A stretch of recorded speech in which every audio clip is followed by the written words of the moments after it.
Avant de commencer, on vous rappelle que le Sénégal est champion d'Afrique avec l'étoile sur le maillot. mais ndox bi li muy def nii. jour bi dama doon dee dama pare pour dee. ñun boo dee lu sa yoon waxal sa jógi daw si réew mi. intéressé wu ma. mais ñun la intéressé te daa si wax par la force. non non non. li nga si wax par la force. j'arrête le débat. dégg naa da nga bëggoon tëdd Adji Sarr. c'est pas vrai. Adji Sarr moo ko wax si audio bi. waxul dëgg. yow mii yaa waxul dëgg. yow yabaate woo. yaa ma gën a yabaate mag mu ñàkk fulla nga. yow xamoo sa bopp. man nga waat ne bëggoon tëdd Adji Sarr yow. waat naa ko ci alxuraan. waat ko si koor gi. sama travail baa mel ak koor gi ay fen la. kan moo ko bëggoon tëdd budul yow. lu ma ci xam. yow léegi loo xam. daal li ma xam mooy. waxi dof. kon affaire yi xamoo si dara.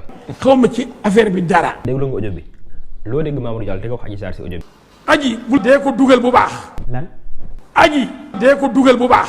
après Adji Sarr wax ka lan. dugalal. après génneel.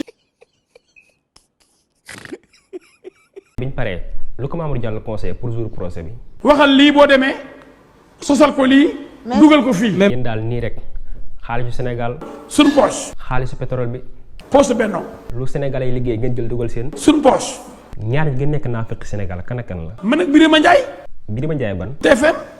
kon daal yow daal nekk si réew mi di door nga fi nekk.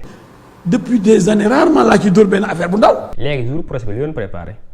nañ ànd suuxal waa ji. nañ ko accuser mu daanu. nañ ànd ñun ñëpp sosal ko. nañ ko dugal yow dëgg. yow est-ce que booy wax di nga déglu sa bopp. affaire nopp yi baaxuñu. certainement loolu moo mën nekk. Merci et à la prochaine. N'oubliez pas de vous abonner.